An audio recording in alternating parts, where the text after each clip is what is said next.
Hey, this is Michael Wilson, and today we're going to be looking at some players and trying to figure out if they're right eye or left eye dominant. There's some things that you can look for that are sure indicators.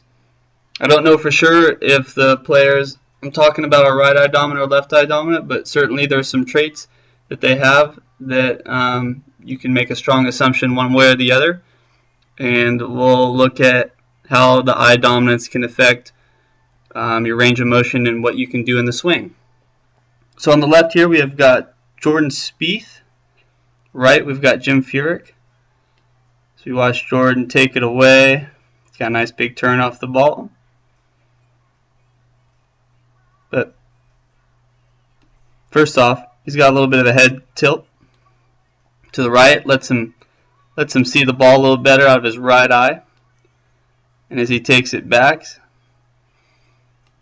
doesn't have a big move off the ball, but if I draw something right down his nose line, it's right about in there. So he can still see the ball out of his right eye. Another thing you see with guys who typically are right eye dominant, because they can't make as big a turn as possible because of the loose side of the ball, you'll see some bend in the left arm. So Jim Furyk over here, this guy is about a right eye dominant dude, as you'll see. His head is a little more straight up and down. Certainly swings a little more upright than most. He's got nice movement off the ball here, but doesn't let his head go with his shoulders or turn off the ball that much. You can see his nose right about in there. So he can really see the ball with his right eye. His nose and shoulder are not in his way. And as he comes back down, you can see how he begins to open his head up. There's no way right there that he can see the ball with his front eye, his left eye.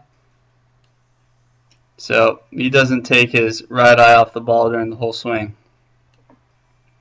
You see also at the top of his swing, just to get a little bit more range of motion, there's a little bit of a left arm bend. If I compare another golfer, Ryan Palmer. So Ryan starts with the head a little bit cocked to the rear. You can see the ball pretty well that way with his rear eye. Here he is at the top of his swing. He's got a little bit more spine tilt, and but his nose, it's not outside of his right toe, but so you can certainly see the ball with his rear eye.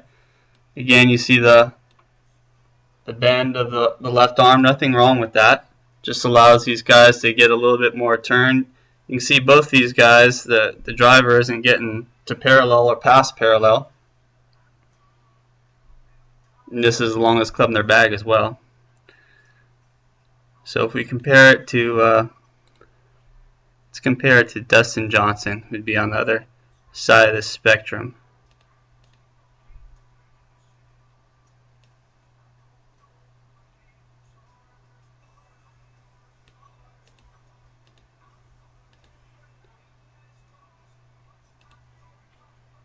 Okay, here we go. So right off the start, you can see his head's in a different position than Speith.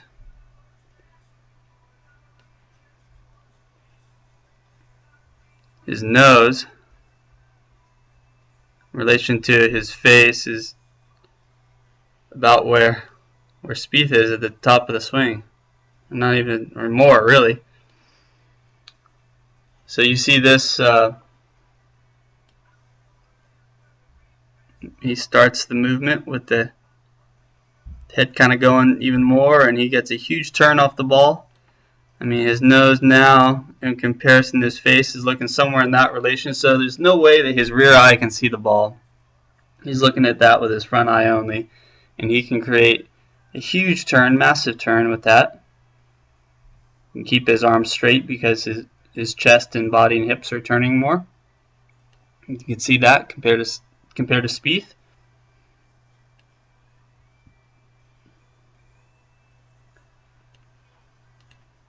So another guy who's similar in that regard.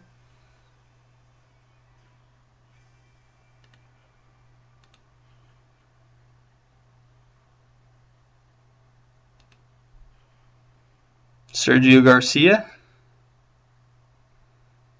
So you can see Sergio's first move as he takes the club back as the head starts to turn. Almost more than when the arms go. You can see that.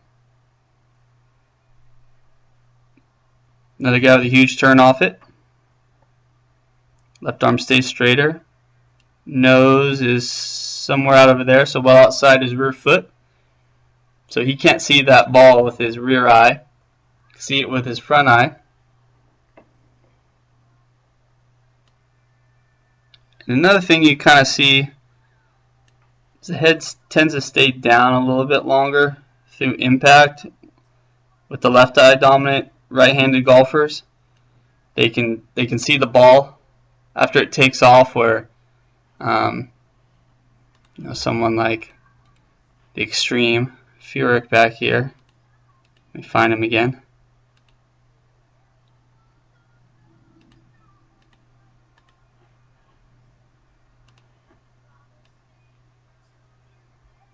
You see the head. There's a lot of range of motion there going through, because he wants to be able to watch that ball track down the target. So I did a little bit of a study. Roughly 80% of the population, whether right-handed or left-handed, is right-eye dominant. But for the top 10 players on the PGA Tour right now, and I don't know this for sure, but just based off some of these traits right here, I found that 5 guys are left-eye dominant and 5 guys are right-eye dominant. The average driving distance for the left-eye dominant guys is 304.1, and the average driving distance for the right-eye dominant guys are 294.96. So about a 10-yard difference. Maybe being able to turn a little bit more off the ball can help them generate a little more speed and propel the ball out there.